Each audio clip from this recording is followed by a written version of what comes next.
Kalau kalian mengira game dengan predikat game bocil pada saat ini masih dipegang oleh Free Fire, kalian salah besar.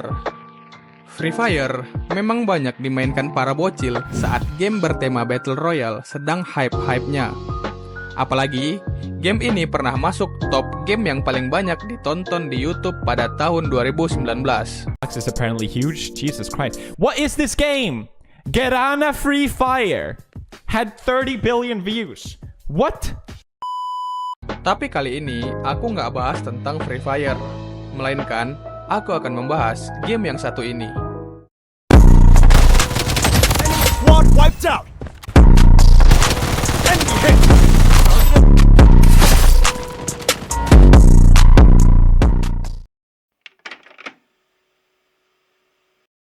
Bloodstrike merupakan game Battle Royale buatan developer NetEase.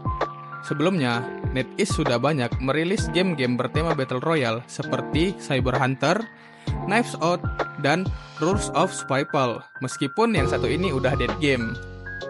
Selain merilis game bertema Battle Royale, NetEase juga banyak merilis game bertema lain seperti Onmyoji Arena dan Marvel Super War yang bertema MOBA, Identity V yang bertema horor, Life After yang bertema zombie apocalypse, dan masih banyak judul game lainnya dengan tema yang bervariasi.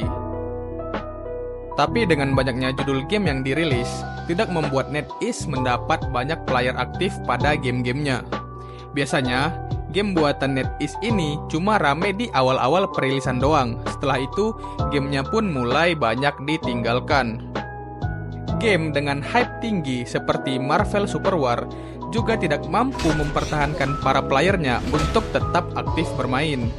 Hal ini disebabkan karena banyaknya bug di setiap game buatan NetEase yang membuat para player tidak betah untuk memainkan gamenya. Sekalinya membuat game bagus dan minim bug, gamenya malah kena plagiarisme dan terpaksa harus ditutup. Ketidakmampuan NetEase dalam mempertahankan playernya inilah yang membuat banyak game dari NetEase pada akhirnya cuma numpang lewat. Lalu, bagaimana dengan Bloodstrike? Sebelum kita bahas, aku harap kalian udah tekan tombol like dan subscribe-nya.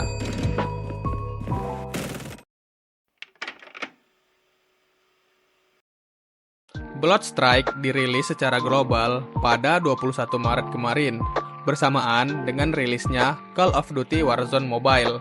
Sementara itu, untuk wilayah Asia Tenggara, khususnya Indonesia, game ini sudah dirilis sejak awal Oktober 2023. Jika kita melihat Google Trends, game ini langsung banyak mendapat perhatian pada awal perilisannya. Nah, sebenarnya apa yang membuat game ini menarik sehingga banyak bocil FF yang pindah ke game ini?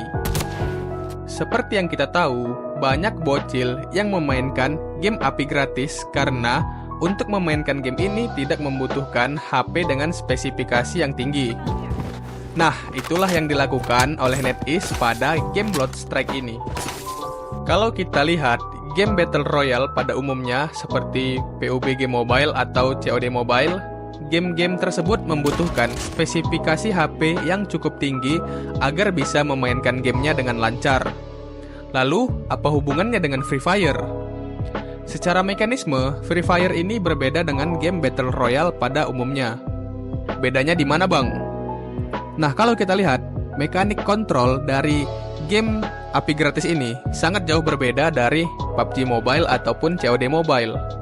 Terlebih lagi, animasi yang disajikan dalam game ini terkesan kaku dan grafik yang ditawarkan pun burik sekali. Bahkan lebih bagus grafik GTA San Andreas yang udah dirilis sejak 20 tahun yang lalu ketimbang game API gratis ini. Tapi kenapa bocil FF masih tetap memainkan game yang gak berpintu ini? Ya, lagi-lagi karena game ini bisa dijalankan di HP dengan spesifikasi rendah atau bisa kita bilang kentang lah. Sesuai dengan HP para bocil FF yang rata-rata HP-nya kentang juga. Tapi, jauh di lubuk hati mereka yang paling dalam, sebenarnya mereka ingin main game sekelas PUBG Mobile ataupun COD Mobile. Hal inilah yang kemudian dimanfaatkan oleh NetEase dengan membuat Bloodstrike bisa dijalankan di HP dengan spesifikasi rendah. Bahkan NetEase mengklaim Bloodstrike bisa dijalankan dengan HP yang hanya memiliki RAM 2 GB aja. Tapi pakai Snapdragon 8 Plus Gen 1. Enggak, bercanda. Ya, intinya Bloodstrike ini bisa dijalankan hampir di semua perangkat, mau itu HP spek dewa atau HP spek kentang. Yang akhirnya membuat banyak bocil FF pindah ke game buatan NetEase yang satu ini.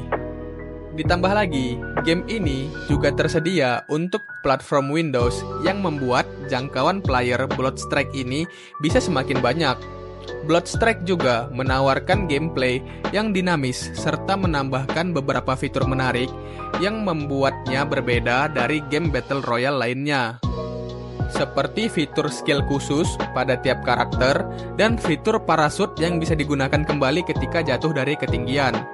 Ditambah lagi, ada beberapa mode permainan dalam game ini seperti Squad Fight, Hot Zone, dan Weapon Master yang bisa kalian mainkan jika kalian bosan bermain mode Battle Royale-nya.